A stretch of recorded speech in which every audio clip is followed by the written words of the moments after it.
That's where he's going.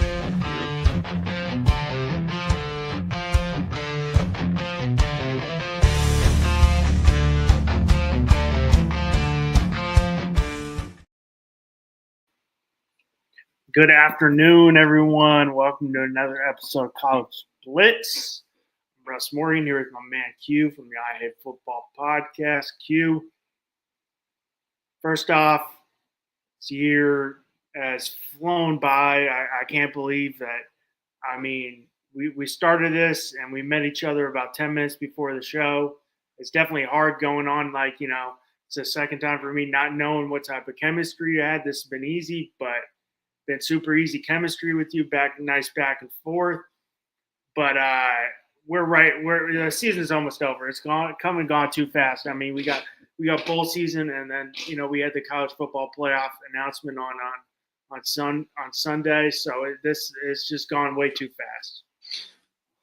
Way too fast, man. We said it at the beginning of the season. Then we were like, man, we're gonna blink and it's gone. And sure enough, man, we blinked and it's gone, right? But it's been a fun season. Definitely more fun.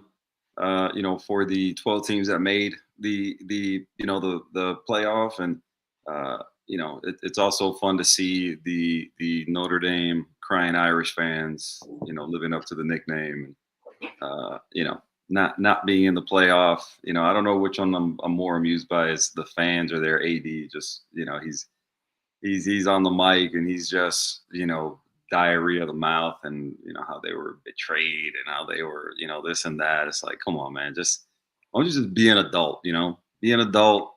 Just just accept it and move on. Now they're not playing in a bowl game and we're blah blah blah blah blah. So man, yeah, it's definitely it's a good time to be a Canes fan. Obviously, everybody's happy they're in. Obviously, now they got to go and handle business, but definitely beats being in like the Pop-Tarts Bowl or something like that. So definitely happy for the team, the fans, the coach, the city. I think everybody's excited, and hopefully they're going to go and they deserve to. They're gonna go and show people that they deserve to be in the playoff. Yeah. Well, I mean, speaking of that, we had the rankings come out. Indiana won. Ohio State stayed at 2 after that great game the other day, losing to Indiana, Ohio State. They stayed at 2. Georgia at 3, Texas Tech at 4, Oregon at 5, Ole Miss at 6, Texas A&M 7, Oklahoma at 8, Alabama State Pat at 9, which Miami moved into 10, and then we have Tulane and James Madison, which I think I got a couple Notre Dame fans, and I get the anger. Okay, first off, I got no problem with the Miami Hurricanes. I hate the Miami Dolphins. I don't really care about the Hurricanes at all. Like, I'm just coming at you as a pure fan. My team is Arizona. And I love Arizona, but they're not the greatest historical football team. I heard all last year, and don't get me wrong, I like the guys on the Caneswear podcast. I think there is. I met a couple of them and been on them. I think they're good guys.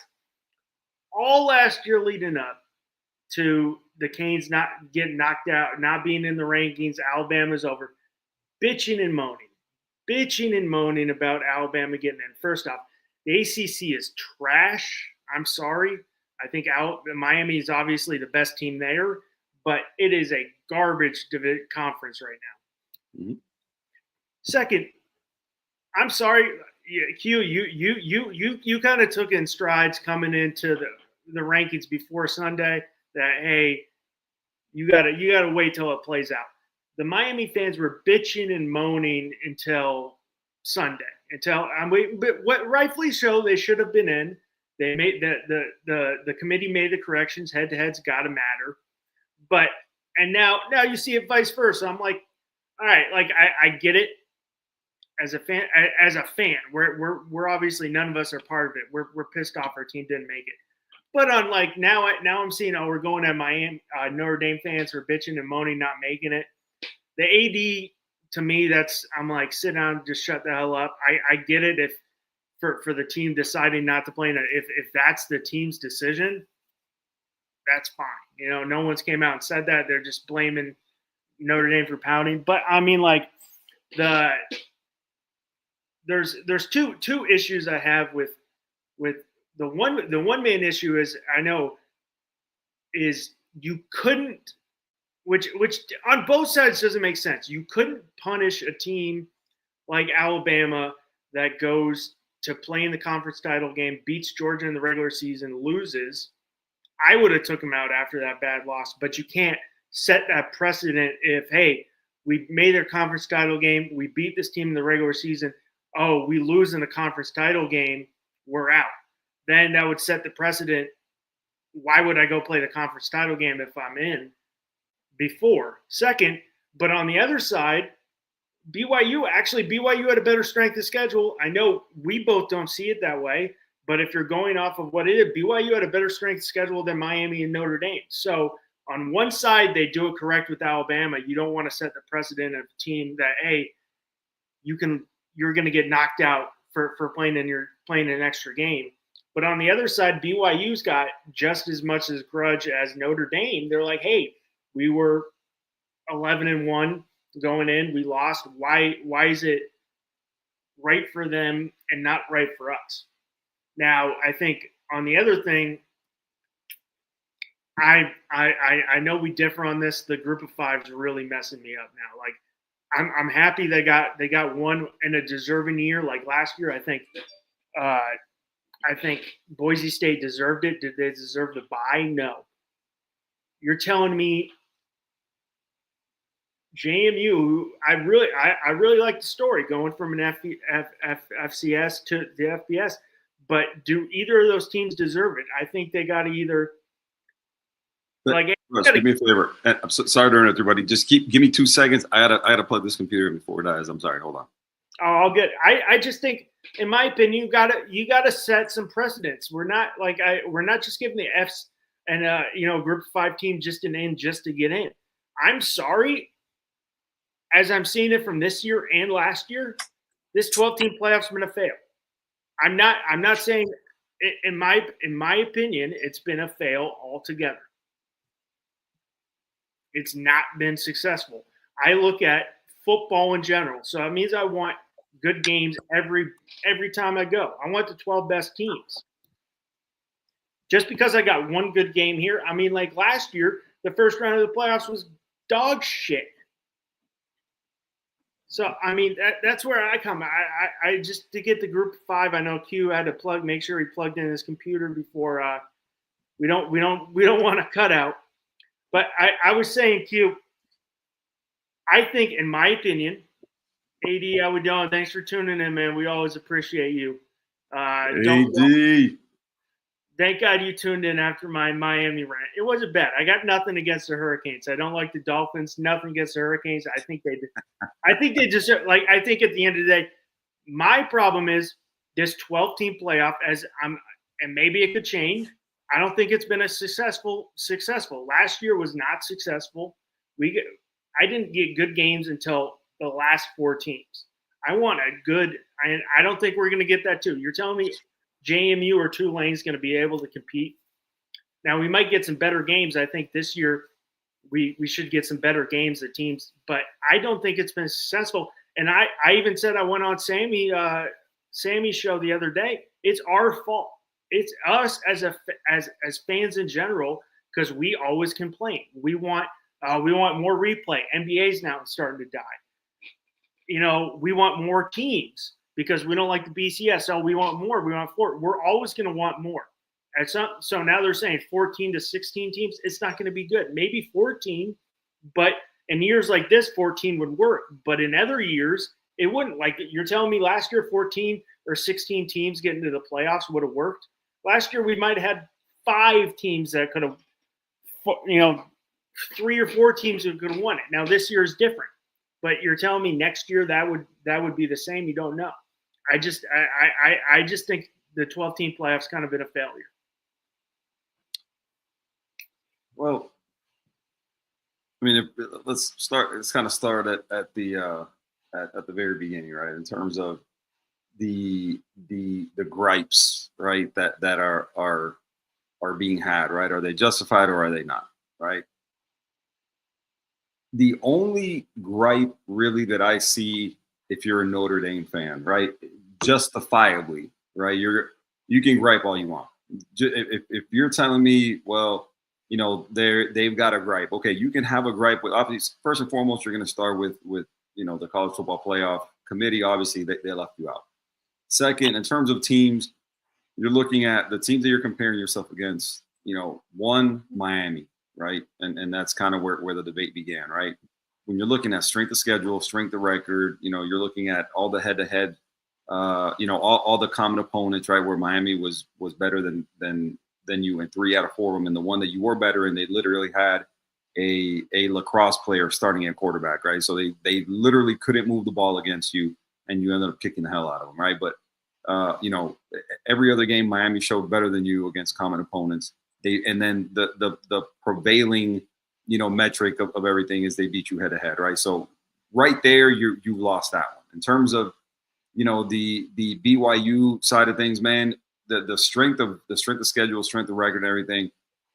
I am not sure how it is that works out. I mean, I don't know if they're just giving BYU a whole ton of credit for having played Texas Tech twice, but that schedule, man, you look at it, and I mean that is not an impressive schedule, right? Not an impressive schedule at all, right? They had Arizona kind of get ranked there at the end of the season, so I guess that probably helped them out a little bit. But you're looking around at everything else, and their best win was Utah, I guess, was probably their best win, right? And so again, overall, not an impressive schedule. Not surprised they got left out. They lost twice against the same team. Got smoked twice against the same team. I'm not saying BYU's not a good team. I don't think they're a college football playoff team when you're taking everything into consideration. My biggest gripe, and I know a lot of people, were really hammering home this point where it's like Alabama. My biggest gripe with Alabama is they were, not only did they get smoked in the SEC title game, and I get what the precedent is in terms of, oh, listen, we don't penalize teams and everything like that from when they lose in the playoff and when they lose in the conference title game. Which, listen, if we're being honest, right? Breaking news here on the show. Sharon Moore from Michigan just got fired. Whoa. Whoa. Okay. That is unexpected right there. Holy hell. I did not expect to see that. Nope. I mean, man. Lane, take note. These football programs you go to don't take 9-win seasons aren't good. That is wild. I did not expect, of all the things I thought I see today, I did not expect to see Sharon Moore getting fired in Michigan. That's crazy. Anyway, when you're looking at the Alabama side of things, listen, first and foremost, let's not forget, back when it was still the 14 playoff, they lost an SEC title game and got dropped out of the playoff. So this thing Georgia, about their it was Georgia. No, I'm sorry, Georgia, exactly. Georgia lost an SEC team. An SEC team. So there is precedence for that, right? I think we're being short-sighted in terms of like, the 12-team playoff and the whole deal, right? You got to remember it's only the second year of it, but there is precedence for a team dropping after losing their conference title game, right? But then again, going back to Alabama, is you're looking at an Alabama team, right? 3 losses. I get the strength of everything, strength of schedule, strength of record, who they beat, yada yada yada. But they lost to a not good FSU team, right? And I think that's putting it mildly. They lost that first game of the season. We can't forget that. They beat Georgia in a game that Georgia really had no business losing. And I get they won. I understand that. But if you look at the game, if you anybody who, if you went back to watch it or whatever, if you watch it, live when it was happening, that was a game that Georgia really and truly, shouldn't have lost, right? It was just weird, like the penalties and, kind of the whole deal. But it was a weird game the way it went, and again, at the end of the day, listen, Bama won the game. Listen, you applaud them, and you keep it moving, right? But kind of fluky win, in my opinion. And then not only do they get smoked by that same Georgia team in the title game, right, which is, I think, more of a true indicator of where both of those teams are at right now, where Georgia has ascended since that loss. Alabama has descended truly since, slowly has descended since that win. But you're looking at it and you're going, okay, not only did they get smoked in that game, but also coming into that game, they hadn't looked good in like a month and a half, right? Ty Simpson, everybody was hyping Ty Simpson at the beginning of the season, right? And justifiably so. He had played really well, but he's kind of fallen back to earth. That team really can't run the ball, right? On defense, they're not good. They're getting the ball run on them. They've got injuries and so on and so forth. So when you're looking at, one of the things that they use in order to rank these teams is like the eye test and where the teams are currently at and how they're playing and the whole deal. So a lot of that stuff to me really worked out in a way that I think should have affected Alabama personally, right? So, but again, I didn't have a dog in that particular fight, honestly, right? So, when I'm watching the playoffs and I saw, and I'm seeing, the countdown, obviously they're counting down from 1, and Alabama, show up as 9, I went, oh, well, here we go. This is going to be interesting, because if Alabama's 9, right, that means, they're to me, I was like, okay, they're going to put Miami at 10 and they're going to leave out Notre Dame. Sure enough, that's how it plays out. And so, again, listen, man, for all the griping and the whole deal, now we move over to Notre Dame, and again, the 2 games that they lost, right, were the 2 best teams they played. They lost to Texas A&M. They lost to Miami, right? Then they go on this 10-game win streak. And then when you look at the schedule, right, it's a schedule that isn't impressive, right? They beat USC, but who else did they beat, right? Then they beat 5 teams with 8 losses, at least, if I'm not mistaken. It was something along those lines. They beat 7 or 8 teams that were 100 or worse in defense. And so, to listen to that dude, to the AD of Notre Dame, Pete Bavacqua, I think is his name, talk about, how they went on one of the greatest, runs in the history of one of the best 10-game runs in the history of college football. It's like, come on, man. Like, what are you really doing? Like, I get you're hyping your team and everything, and that's fine. You're entitled to do so. But just a lot of the stuff that was kind of coming out of that Notre Dame camp, to me, just really was in bad faith, was just really trying to get people to focus on the wrong things. When you're looking at the things that mattered, Notre Dame had to be left out, I think, in the grand scheme of things. Could I have justified leaving Alabama out? I could have, right? But honestly, Notre Dame was the one that had to stay out, right? And so you move forward and you're looking at, okay, the 12-team playoff. I get last year, maybe at the early stages, it was just weird the way they were ranked and everything because of the auto bids of the conference champions. And really and truly, honestly, man, what I would change if we really, I think the adding JMU and adding Tulane to it, honestly, I think if you want to be inclusive, I think we're being inclusive and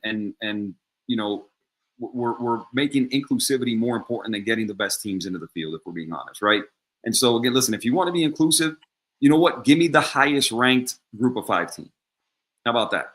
The highest ranked group of 5 team, you know what? Put them in. I'm not worried about it. Essentially, if you're the number 1 seed, it's almost like a bye, right? You play the number 12 team, which is the group of 5 participant.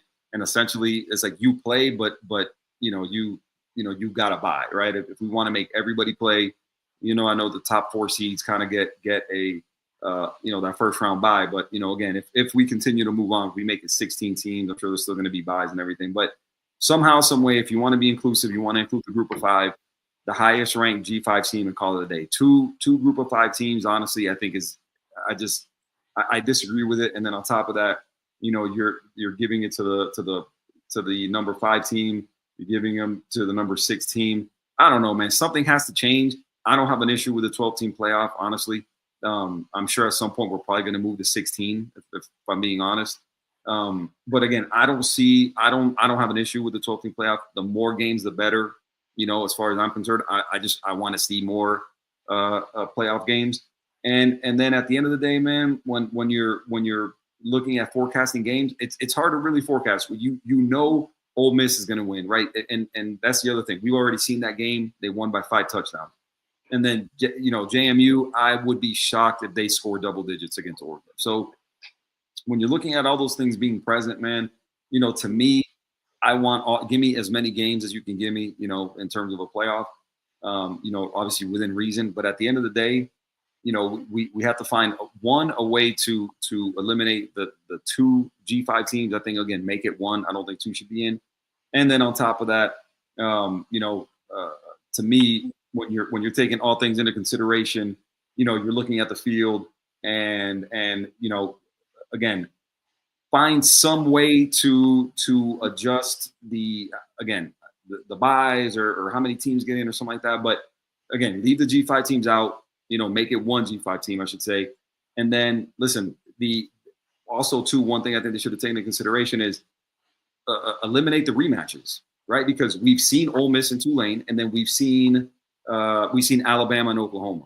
So to me, I think there should have been some consideration involved in that. Hey, listen, all we got to do is, if we're just switching around, like, what harm is there in switching, JMU and Tulane, right? Switch James Madison and Tulane. That way you don't have a rematch, and you have nobody but, the fans of those two teams wanting to tune into that game, because it's not going to be a game, right? So to me, I feel like they should have switched Tulane and JMU, so made it Tulane versus Oregon, JMU versus Ole Miss. And then to me, I think they should have, instead of a rematch of Alabama and Oklahoma, make it so that, Miami goes to Oklahoma and well, I don't know, Alabama and I don't know, something. But the rematches I didn't want to see. So, that's kind of, my spiel on Tulane's 17.5-point dog right now. JMU's a 21.5 dog. I think with the G5, it's obviously we can agree the ACC was not the best conference this year. Obviously we saw Duke. I mean, now 8-5 team won the ACC, so it's unprecedented for a year like this. You usually wouldn't have this, but it's just the getting in just to get it. It's not. Yeah, it's telling the JMU, who would have been the team that would have been left out, that hey, you're getting in to get in. They're not set up to succeed. The only thing at the end of the day is they're getting money for being in the college football playoff. Is it more important to have money or to go in, play a bowl game that you can win, because they would have got a good bowl game, and still you get money from that? I mean, now they're going to get $4 million for the Sun Belt's going to get, they're going to get $4 million for playing in the first round. That they don't have, that I still think they have to share with the Sun Belt. Yeah, I would figure it, and I can't tell you, because Notre Dame last year basically came out with like $25 million. Yeah, I can't tell you every detail of whatever rev share that is, but yeah, I would imagine, especially, and I think that goes kind of across the board. I would imagine that all those teams, that the money goes in the pot and it goes towards the conference, and it's part of the payout that the conference gives to all the teams. So yeah, I'm sure the Sun Belt is ecstatic, right? Oh, I mean, that's an extra $4 million. So good for them, right? Like that's just my thing, right? It's good for them, but at the same time, it's not good for the product in terms of on the field, right? I mean, I'm sorry, it's not a true, best 12 teams when you're including two group of 5 teams. Again, one I'll give you, right? And again, that's all, that was all negotiated. That's the other thing, right? They're not putting a gun to anybody's head.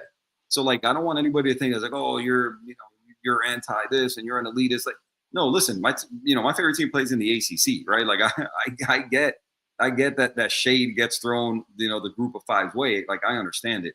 But to me, I think it's right when, especially you're looking at these schedules that these guys are playing, bro. They're not playing, they're not.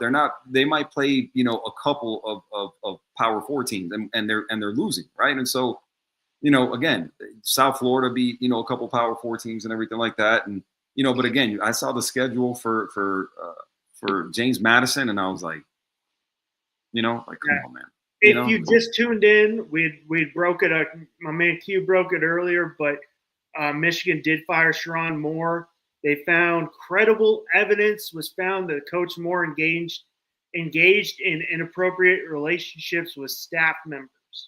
So I don't know what that means, but let me add, like, how is it that these dudes, right? I mean, why is it that these coaches always want to put themselves in position to end up like this? I don't understand. I don't understand. Like somebody help me. Look, I'm a man. I understand, being tempted, right, by women. I get it. I understand it. But how is it that these guys continuously put themselves in these positions to get canned over dealing with women in the school or in the athletic department? Like, All I know is college. It's so ridiculous. That is so College ridiculous. college in the state of Michigan. College don't really have the best track record with inappropriate behavior. That's Michigan State. Like, dude, Mel Tucker, right? Mel Tucker was doing the same thing. They got his ass, and so They also got the athletic trained, what's his name, the Olympic gymnast athletic, that who's above all of them. Yeah. That one, that was not as funny, just given the no, not funny. Yeah. But to me, like these guys that are going, because again, remember Mel Tucker, if you remember at Michigan State, Mel Tucker was kind of the same thing, right? And I don't remember all the intricate details to the Mel Tucker deal, but his was the same deal. Like they got rid of him with cause because of messing with a staff member, like somebody from the school or something. So it's like, I don't understand, man, when you're looking at, a job that people would absolutely kill for, and you're making just millions and millions. I don't know what Sharon Moore was making at Michigan. I would imagine he had to have been making, somewhere in, I mean, $8-9 million somewhere around there he had to be making, right? So now you're looking at this dude who gets fired with cause, which means what? What does that mean, Russ? What does getting fired with cause mean? What does that mean? Probable evidence, dude. Probable evidence. It means. Well, no. What does that mean for that money? It's gone. It's gone. Because being fired with cause, you're not getting that money. You're not getting the money. We see this a lot, and obviously we're not millionaires. We don't have this. I don't know why, and this goes in all sports, that they feel like they're invincible, and they can do these things. Yeah, no one to get. I'm like, but at the end of the day, you got to find out. You're gonna lose. And we've seen this happen time after time. I don't know what it is. You got a job that people would kill for, and I'm telling you that Michigan job is going to be very sought after, highly sought after, very sought after. And yes, Michigan has been a couple, a down year after Jim Harbaugh left, but they were good this year. They're very good. They're coming, they're starting to look a lot better. So it's going to be a sought after job. We did have Matt Campbell did sign with Penn State, which is a guy who, Penn State, in my opinion, was effing everything up. I'm like, what the hell is Penn State doing here? Now everybody's leaving. But they probably get the guy everybody's wanted for years, not just in college football. You throw in the NFL, Matt Campbell's name has been thrown around, and they get that guy. So, I mean, I know Penn State's in shambles right now because their recruiting class is down there.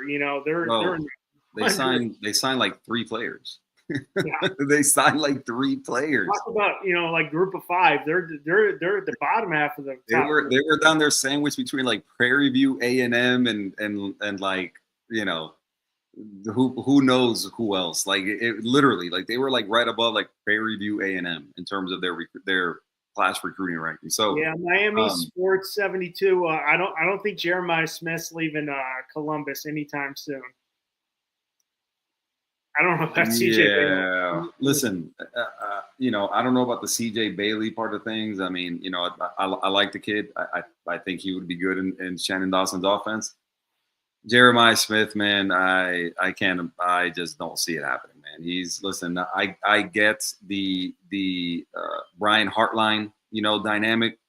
I'm just not somebody who sees Jeremiah Smith leaving Ohio State, man. I mean, he's what he's done there. He's won a title, right? He's who knows if things break for them and see how things go. And he's got a chance to repeat in terms of a national championship. He's a guy now who's got a legit quarterback in Julian Sayin. The familiarity is there, the money's there, the notoriety is there, the winning is there. I get that people, that one hurts, that one stings. I get people still haven't gotten over him leaving. the South Florida area. But at the end of the day, man, I think he's a guy who's he's going to stay at Ohio State. He's got one more year before he enters the draft. If you're even under the most optimistic of circumstances as a Miami fan, right now, I know nobody's focused on that, right? But just as a talking point, you're looking at whenever the season ends, nobody knows who the quarterback of Miami is going to be. Now, you can be optimistic, about certain, names maybe being floated out there. The name Sam Levitt continues to be a hot one, associated with Miami. He's a guy who wasn't at the team banquet the other day from all reports. And Kenny Dillingham, the coach, said, he wishes Sam the best and whatever, his future holds. So, everybody is of the thinking and of the belief that, he's a guy who's not going to return to Arizona State. Obviously, a guy who, is going to have a robust market, I would imagine. And we'll see how it goes, man. He's a kid who's from Oregon. So who knows if Dante Moore leaves, if he's a guy who maybe lands at Oregon, he's a guy who, gets interest from Miami and lands there. Who knows? I think it's too early to tell. But you're looking at, again, going back to Jeremiah Smith, man, I would be, at this point, people need to let that go. Yeah, people need to let that go. Jeremiah Smith isn't leaving Ohio State. The only place he's going, if it ain't Columbus, it's the NFL. The NFL, exactly, yeah. He's got one more year because he's a true sophomore, so he's got one more year before he's able to enter the draft. I don't think he's a guy who's going to do like a Jamar Chase. Jamar Chase and sit out? I don't think he doesn't strike me, literally, right? Great minds think alike, right? So we were thinking about Jamar Chase immediately. That came to mind. He doesn't strike me as a guy, no knock against Jamar Chase. I think Jamar Chase is just, a different personality. And listen, it worked out for him, right? It worked out for Jamar Chase. In my opinion, he's the best receiver in the NFL. And, a guy who got drafted high, who's been paid.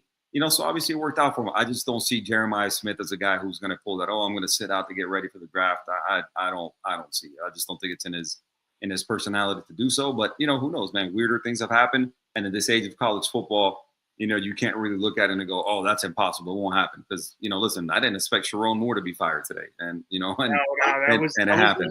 That's wild. That wasn't even on my backup bingo card. That is crazy. So, again, that's my thing going back to that, man, is listen, when they start talking about, credible evidence and cause, and that's the key phrase. With cause is the key phrase there, because again, we all know, the buyouts that Jimbo Fisher had. We all know, the buyout that who was a big one. Scott Frost got a big one too. Yeah, but James Franklin got a big one. Got a big one. All these guys that are getting these big buyouts, in order to walk, is listen. Those guys are being fired because of performance, right? In terms of, hey, listen, we're unhappy with you. We're going to fire you, but you're still getting all that money. When you start using the with cause phrase, they purposely throw that in there, because now that means that money that was coming to you is no longer coming to you. Like, they're firing you and they're keeping all that money that you had signed for. So it's going to be really interesting to see how it is that this thing plays out. Like, there wasn't even a smoke leading to fire. This was just like, hey, breaking news, Sharon Moore's fired. So, they kept this thing under wraps, and we'll see what comes of this. I'm sure we haven't heard the end of it. This is just the beginning, but it's going to be really interesting to see. I would imagine Sharon Moore and his reps are going to fight this. Do you got a name you're thinking, or is it just kind of like? It's so early, man. It's so early, and man, I don't know, man. Are there still any open jobs right now? Because the Penn State one was like the last major one, right? But all these schools, UCLA, UAB, Kentucky, Auburn, all those schools have filled jobs, right? So, I don't know. I know Michigan's, they like to get a Michigan man. They like a Michigan man there. I don't know who they go from. I mean, I don't know where they would pick that from. I mean, Michigan's been great since Jim Harbaugh came, but the guy at Virginia did I can't remember his name off, but I don't think that's a Michigan man right there. I think off the top of my head, that's probably the best hire from college, one of the better hires from college football, even though after a bad loss to Duke. But I don't know. I don't know where they go, just because they like to hire a Michigan guy. So yeah, and listen, man, I think I get certain schools are kind of in that mode, right, where they're just like, oh, we need one of our guys, we need one of our guys. 'Cause I know, I can't tell you how many times, at Miami, right, it was one of, we need a Miami guy, and obviously they landed one, in Mario Cristobal. I don't know, man. Again, man, with where we're at in the season, and so many of the top guys already having been scooped up and hired and everything. I'm curious, man. I'm really curious, as somebody who really doesn't care about Michigan, but obviously a one of your blue bloods, one of your bigger programs in the country. Going to be really interesting to see how they address this one, man. I'm genuinely interested in who could be in play for Michigan. Really genuinely interested. We will definitely be getting into that after the playoffs because we got. I think that's the one thing with this college football bowl season is dead. All right, in my opinion, it's dead. The 12-team playoffs has ruined college, and I love it. When I wake up on New Year's Day, I'm like, I know I'm going to see the Rose Bowl. I'm a California guy. I think the Rose Bowl was the best bowl game there is. Right there in Pasadena, sun coming down from San Gabriel Mountains. I'm sorry, Rose Bowl is the best bowl game there is. There's nothing better than that. There's a reason they call it the granddaddy of them all. Q. You will still have the Rose Bowl. You will still have the Rose Bowl on Thursday, January 1st. You will have the winner of Oklahoma, Alabama playing Indiana in the Rose Bowl. So you still have a Big Ten team, in the Rose Bowl, right? There's still that. It's not going to be a Big Ten Pac-12, type of affair. But you still got a Big Ten team in there in Indiana. But you just brought up Alabama, Oklahoma there. So we got the rematch. Looking at this matchup going into the year, before we're seeing there, you're going in. You see Alabama starting the year off after the first couple wins. Unbelievable quarterback play. Ty Simpson really put himself on the map for the NFL.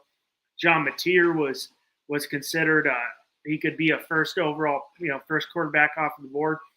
But now going into today's day and age, quarterback play's been terrible. Ty Simpson probably needs another year of college football, if we're all being honest. But if you look at the quarterback class in the NFL today, he could still be a first-round pick.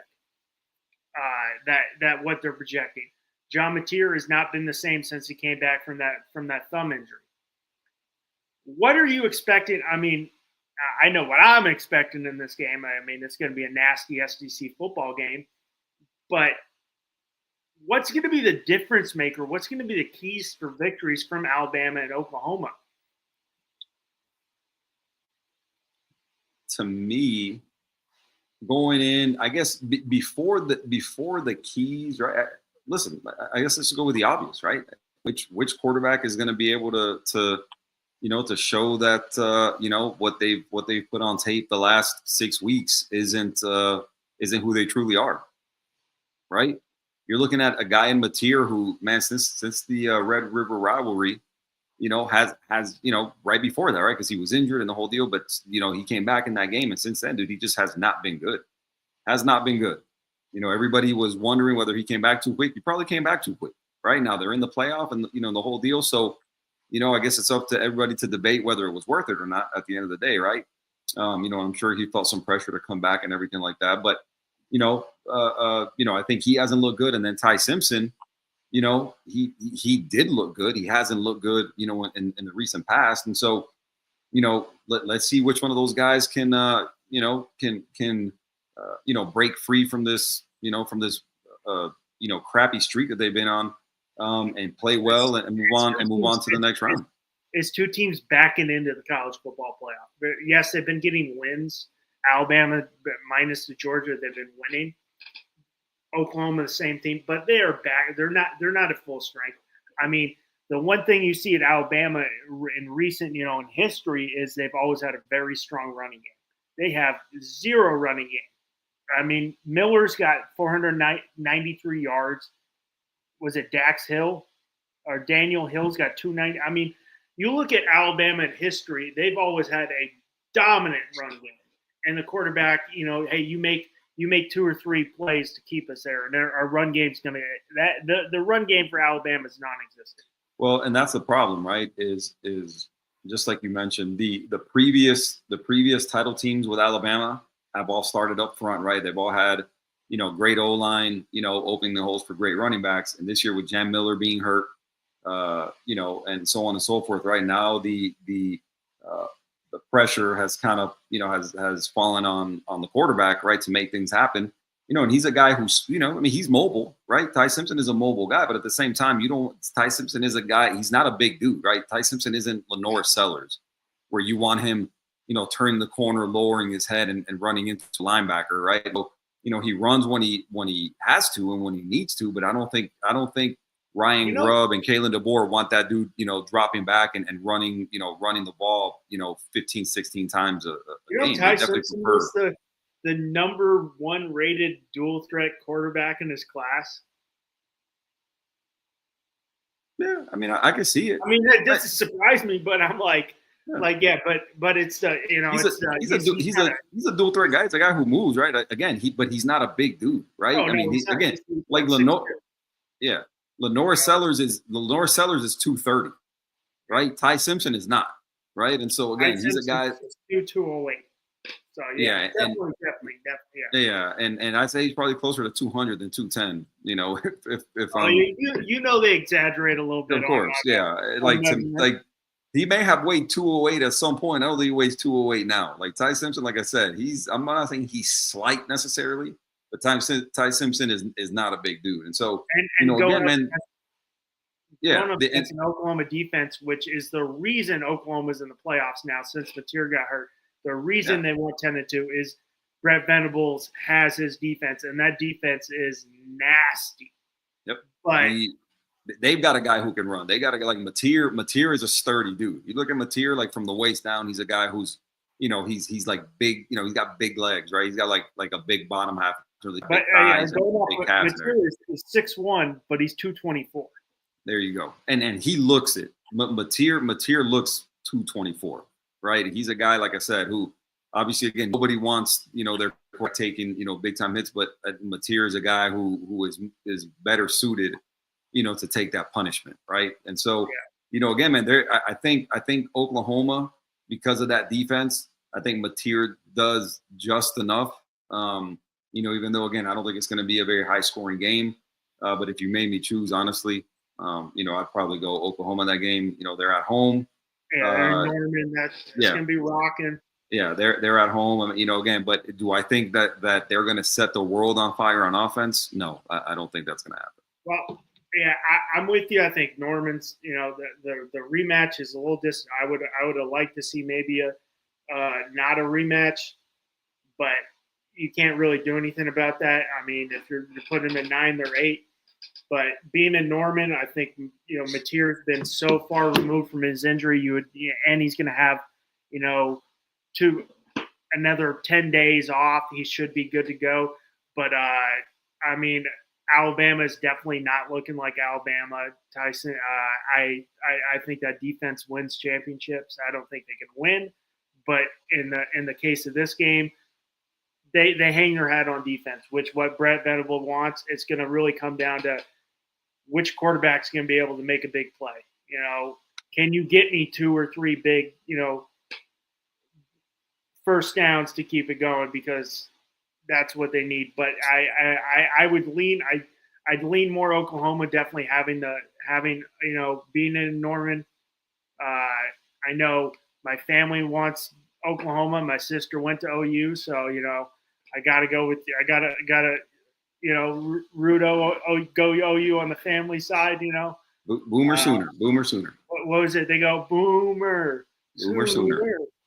Yeah. So I got to go there. But I mean, we got playoff football. But that'll be 8 Eastern. I'll be on the West Coast. So it'll be 5 Pacific. Only game on Friday. The first game on Saturday, which actually I love being on the West Coast, because the first game on Saturday is at 9 a.m. Mm-hmm. I literally wake up, eat my breakfast, sit down, have my coffee, watch some college football. I love it. But then we got Miami coming in at 10-2 to go to College Station to play 11-1 Texas A&M. Now we all know this. Most everybody on this network on FTSN Extra, my co-host here Q, has a lot riding on this game. Miami. They get the last bid is I guess what they say. They got the last in. I know. I was on because we had the Jets Dolphins. It turned out to be a shit show because we had Brady Cook, as a quarterback. But I went on and so bad. Yeah, it got so bad. It's my God. But I was watching that game. I was thinking, I was like, damn, I bet Russ is not happy right now. I jumped on earlier. I kind of just was like, "Hey, Bobby, come on, man, send me the link." Just kind of messing with him, and he did. And we brought up. I was like, "Dude," we started talking college football. I'm like, "What are you expecting?" I'm like, "Well, Wednesday is going one of two ways. It's going to be my man Q is going to be in a good mood, or he's going to be pissed." Either way, it's going to be good. There's no podcasting, but it could be up or down either way. But yeah, I mean, they get that 10 seed. I mean, Texas A&M did coming off a loss, losing to Texas, but you're going to get that great Mike Elko defense. They're going to be prepared to the teeth for seeing Carson Beck. What are your expectations going into this game? Man, it's tough. This was tough, and I've heard a lot of Miami fans, man, clamoring like, "Oh man, we're gonna da da da da da." Look, I think when you're looking at the matchup, I think you start just like with everything. Starts at the quarterback position. Carson Beck is a guy who's been in big games before. He's been on big games on the road, big games in the SEC, and so to me, I'm happy that Miami's got a guy at quarterback that who's experienced that, right? He's the moment won't be too big for him, right? He's a guy who, I know what a couple of games have shown this year, but I think by and large, if we're being 100% honest and objective about what Carson Beck has been this year, I think he's been really good overall, right? He's had he had a couple games where he struggled a little bit, which, obviously again, multiple picks and everything like that, which, again, I get, but when you're looking at the totality of the season and what it is that he's shown, right? You have to be happy if you're a Miami fan, and because again, you got a guy who's been there and done that, right? In terms of how the teams match up, I think when you're talking about Carson Beck and what it is that he's going to have to, deal with, and he's going to deal with a pass rush who I believe is number 1 in the country in sacks, right? Luckily, you have the best pass blocking O-line, if I'm not mistaken, overall, and in the country blocking for you. So again, strength on strength. So I think, they're a team that hopefully, if you're Shannon Dawson, I think you're bringing the run game with you, because I think, as good as Texas A&M is, with the pass rush and everything, I think they're a team that you can run on, right? And so I think Miami's built for that. I think they're going to, want to slow down that pass rush that Texas A&M is bringing. And so I think, I would imagine A&M, should be getting ready to get a heavy dose of the run, I'm assuming. So, on offense, right? In terms of defense, you're talking a pass rush. Miami better bring their pass rush with them, right? Because, they better be disciplined, because if they're not, a guy like Marcel Reed can break one on you. He can get outside and he can make you pay. So I would venture to guess that if you're on defense for Miami, I think you have to get out of this mentality, right? For example, the most recent game we saw them play was Pitt. And what did we see against Pitt? They collapsed that pocket, and Heinzel, who's the quarterback at Pitt, he's a guy who's mobile, right? He's not Marcel Reed. He's a guy but he is mobile, right? But he's a guy who was more easy to find. Now, I think against Texas A&M, I think they're going to have to adjust the pass rush a little bit and be content with keeping him in the pocket, right? Because now when he breaks the pocket, he's a guy who can run. He's a guy who can scramble really well, and he's a guy who's going to make you pay. So, I would imagine that the message from Corey Heatherman, and Jason Taylor and everybody, coming into that game is going to be, listen, let's not get greedy about sacks, right? Let's make sure that we're being disciplined, and we're not running by this guy so he can get behind us and kill our guys, down the field and be one-on-one with linebackers. with the running quarterback, you can't get up those edge rushers can't get up the field. Yeah, you have to be give disciplined. Marcel Reed a lane, he's gone. Yeah, you can't go, hunting sacks, right? You have to know who you're playing against, and you have to be, a guy like it. Listen, if I'm the Miami defense, I want him to stay in the pocket, right? I think Marcel Reed is really good, but I think Marcel Reed is also a guy that can be undisciplined and will throw some picks and everything like that. So again, he's throwing to two really good receivers, and Mario Craver and Casey Concepcion, two transfers that they definitely, hit the jackpot in the offseason. Ruben Owens is really good at running back. So listen, anybody thinking that this game, is going to be, listen, like, I hope I'm wrong. Like, I hope it's a beatdown, right? But I don't see it happening, right? I think it's going to be a really close game. I think what they have going for them is even though they're on the road, again, it's not a night game, which obviously a night game would kind of change things over there. But again, I think it's a 12 o'clock kick. I think during the day, they've been on the road now. I mean, they've been at Pittsburgh and they've been at SMU and the whole deal for like early kicks. So I mean, again, I don't think it's going to be anything different for them. But I think all in all, I think it's going to be a tough game. I have Miami winning it. But am I somebody who's going into this thing and yawning and kicking back and going, all right, let's just see how much we win by?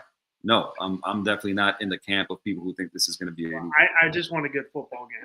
I don't care who wins. I don't want a good football game. I don't want a good game.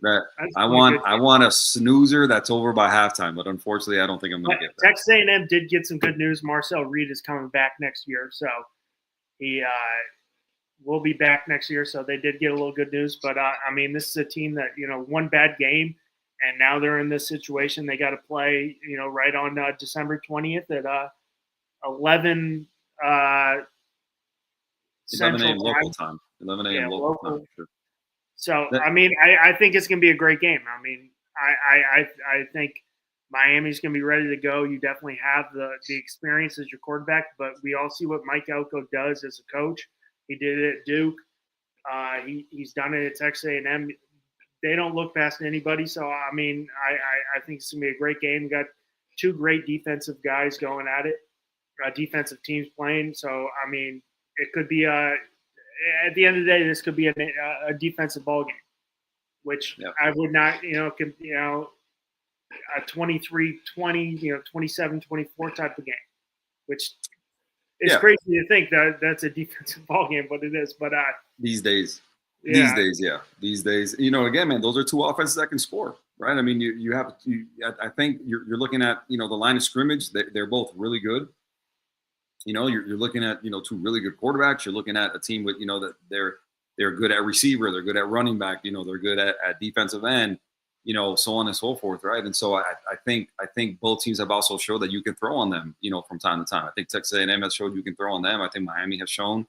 They struggled against SMU. They gave up over 300 yards passing when they went to play at SMU. And so, again, man, it's going to be really interesting to me to see, how these quarterbacks perform, under pressure and everything. And again, I think Marcel Reed, granted, listen, Carson Beck has shown that, he's not immune to throwing picks, when he's pressured and everything. But, he showed really well the last,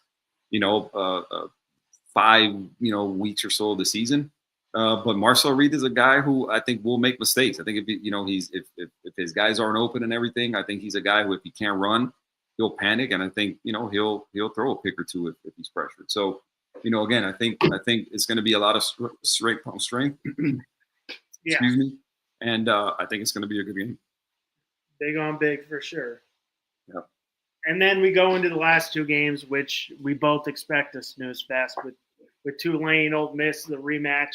Yes, they do have the a new head coach with Pete Golding, right? Yep. They're and then we got who's this? 501. Let's see, as a Buckeye fan, what a glorious day it is for Ohio State. All I can do is laugh and at the news. Yeah, man. Hey, it's good to be on top, man. It's good to be on top, and clearly, and then we got Ohio State. So. JMU, a few years removed from moving up from the FCS. That's not even dominated by JMU and getting to the playoff, but I'm not expecting much from JMU going to Eugene.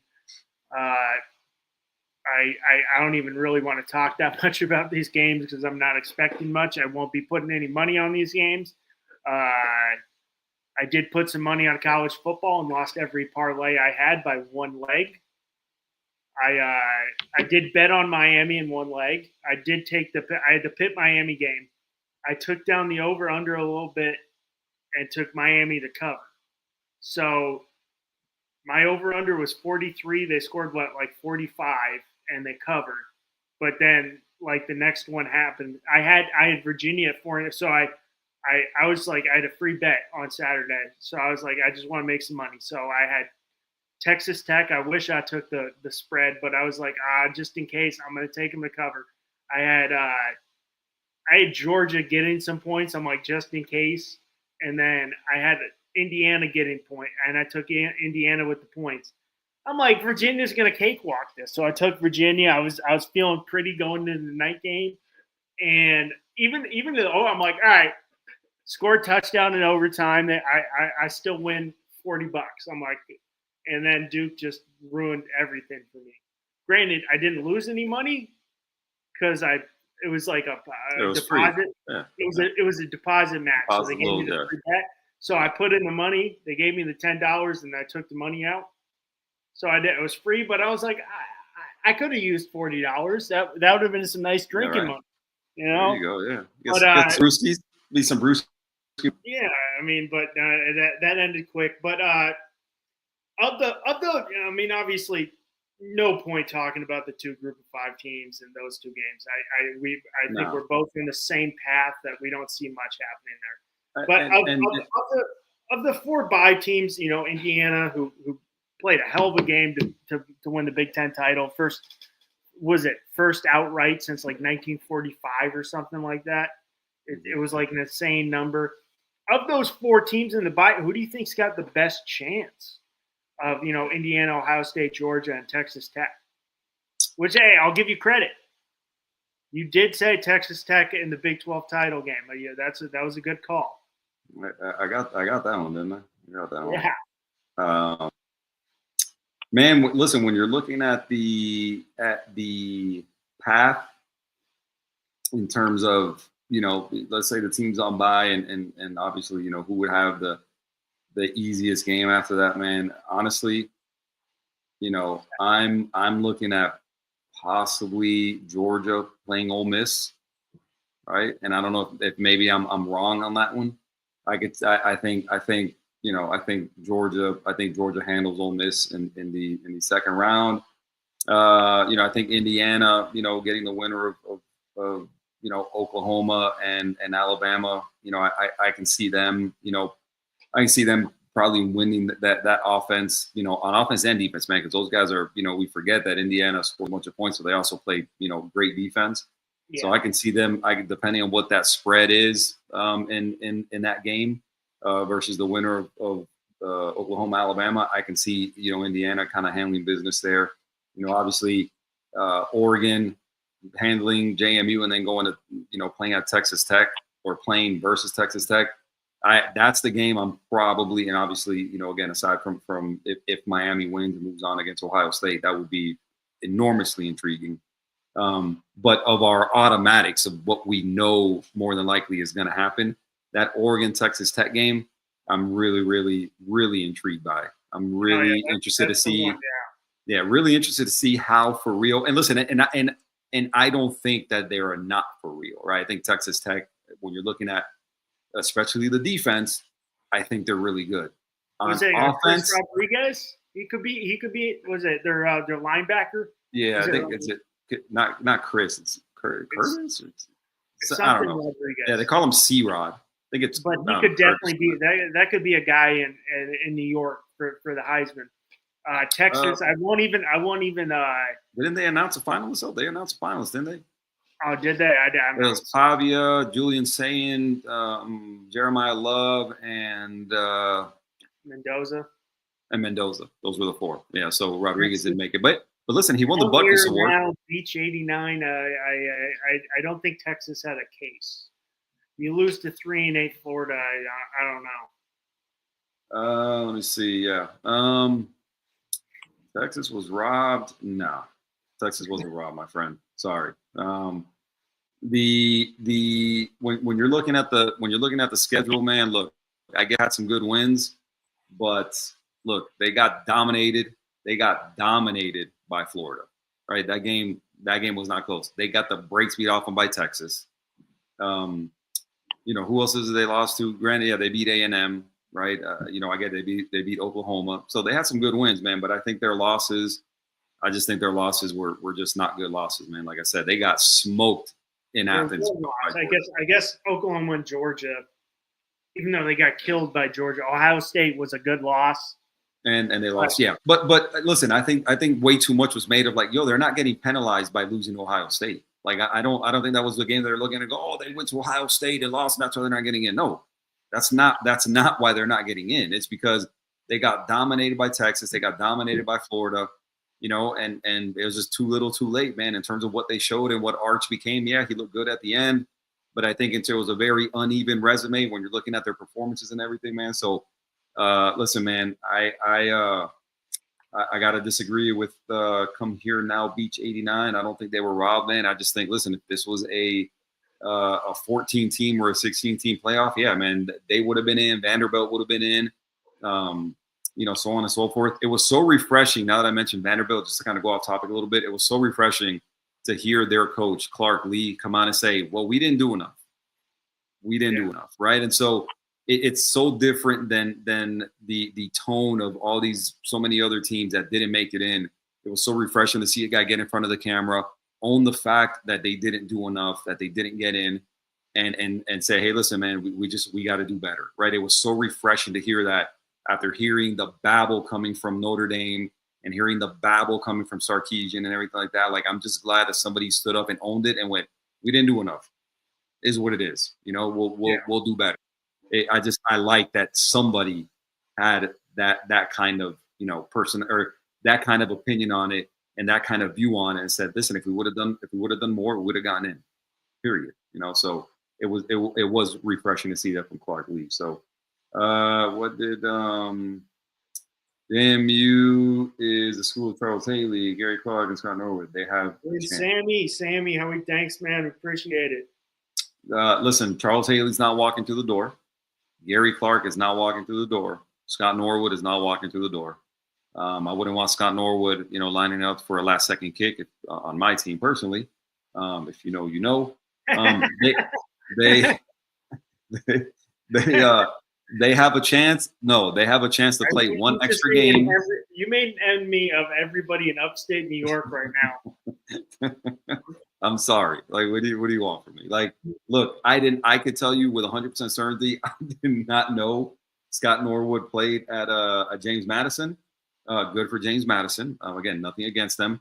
But now they're going to be looking for their third coach in what 4 years, 5 years, because they lost Kurt Signetti, and now they lost their current coach, which was Chesney. Was that his last name?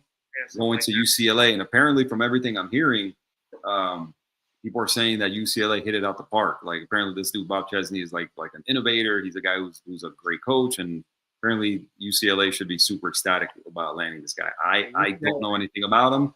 UCLA's got to figure out where they're playing first.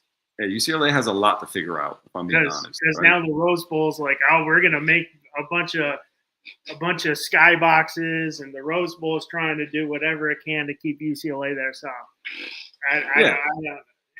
but I'm excited. I wish we didn't have no knock on JMU or Tulane. I wish we didn't have as many. I wish we had Notre Dame in there and a BYU or a Vanderbilt or even a Texas in there. But it is what it is. This is what we got. I'm still expecting some great football.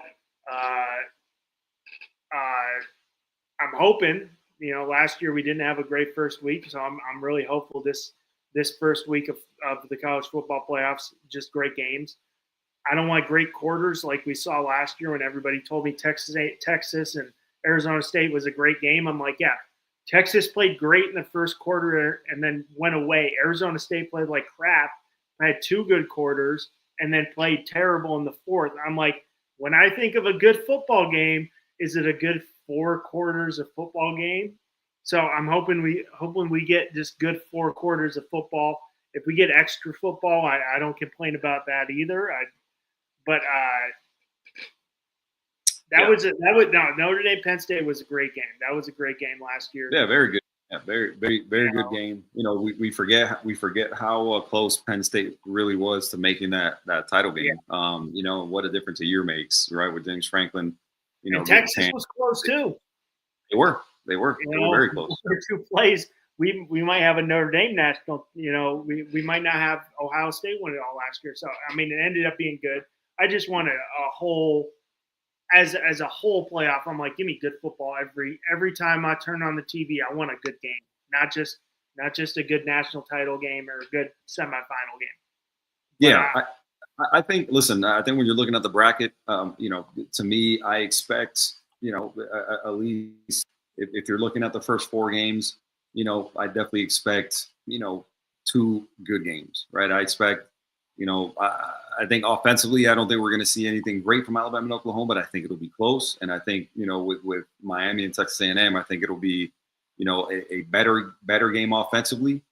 You know, I think it'll be a close game. I think Oregon is going to boat race, you know, JMU, and I think Ole Miss is going to, you know, boat race Tulane like they did before. So I think, you know, the only thing that to me that's intriguing about the games, a group of 5 games, is that, you know, John Summerall, you know, is you know, he's basically coaching them and then leaving for Florida, and obviously coaching against an Ole Miss team, right, who's replacing Lane Kiffin with, you know, Pete Golding. So I think that's kind of, you know, as somebody who really follows college football, I think it's intriguing to see both of those guys like in these weird positions, right? Because it's not the norm, you know. But again, outside of that, man, I just don't expect those games to be close. My question for you, Q: noon Eastern on December 20th. Are you going to be sitting on your edge of the seat, nervous as hell, or are you just going to be trashed? Because if it was my team, I wouldn't have a drop of alcohol and just be sitting like this. I'm going to need. I might have a need drink or 2, but I mean, I want to be zoned. I'm going to need alcohol to calm down that morning. I'm going to need alcohol to calm down that morning. Like I don't know if I'm going to be fit enough to go anywhere like outside of my place to watch the game. I think I'm just gonna have to. I think I'm gonna have to be home alone and watch it because I just don't know. I know I'm gonna be anxious that morning, and I don't think I'm gonna be able to go out anywhere and watch it. I'm gonna have to be home alone in front of the TV like by myself and just, you know, because if not, I'm gonna be in public and act a fool, and I don't want to do that. Feeling on that, I watch football. I watch sports usually with 3 people. It's my brother and my dad, and if it's not with them, it's usually just me. And if it's my teams or if it's a great game, I'm like, I don't want to watch with anybody else. Yeah. Like I don't want you. If God forbid the Jets ever make the Super, I hate Super Bowl parties. Hate them with the passion. Give me the Super Bowl where I got me watching by myself all day over a Super Bowl party. I don't care about commercials. I like a Super Bowl party. I want to watch the game, but I'm stoked. I'm glad. I'm sad we're the season's almost over, but I'm stoked we're finally at this point. But I'm good. I know we'll be back try to figure out next week what's going on. And we'll, or, you know, maybe not next week, the week after we could get some recap, but we will definitely be back here. But you got anything else for the viewers today, Q? No, buddy. I think that's gonna be it, man. I will. Yeah, man. We'll figure out a day next week. You know, we can recap. I'm leaving town tomorrow, and I'll be back, you know, Tuesday night. But you know, maybe we can figure something out for you know, a night after that. See what we can. We don't really have much football to talk about until the 21st. So yeah, it'll be and that all depends on how things go and how much I'm going to want to talk about football. How much I'm going to want to talk about football after that. So we shall see. We shall see how it goes, and hoping for the best. Let's get one last comment in from Come Here Now BT. Notre Dame Penn State was cinema. Yeah, that was a great game, man. Notre Dame Penn State was a really good game in last year's playoff. You know, crazy how, again, how different, you know, how different a year is and what a difference a year makes. And both of those teams are actually home. Notre Dame probably deserved to be in. Penn State, just a disaster of a year. But we'll see what Matt Campbell does for that program and that fan base. I think they overplayed their hand a little bit. They mismanaged it, but they landed what seems like a really good candidate. A guy that the NFL and other big programs have been chasing for the better part of the last 4 or 5 years. So he spent 10 good years at Iowa State. Probably time to move on. To bigger, better things. So good luck to Matt Campbell over at Penn State. But yeah, man, if you got nothing else, man, we'll. I'm good. I'm gonna call it a night. Yeah. There you go, man. Yeah, go eat and do your thing, man. So for my boy Russ, I am Q. Do us a huge favor, like the show, subscribe to it on YouTube. That really, really help us out. Also go on and subscribe to all the shows on FTSN, FTSN Extra. My boy Bobby, everybody else, Adrian with the Rainy Day Podcast. My boy Will with 305 Sports Now. So on and so forth, man. A lot of good people putting out a lot of good content on both of the networks. So again, like and subscribe. And until next time, we will talk to you soon. Peace.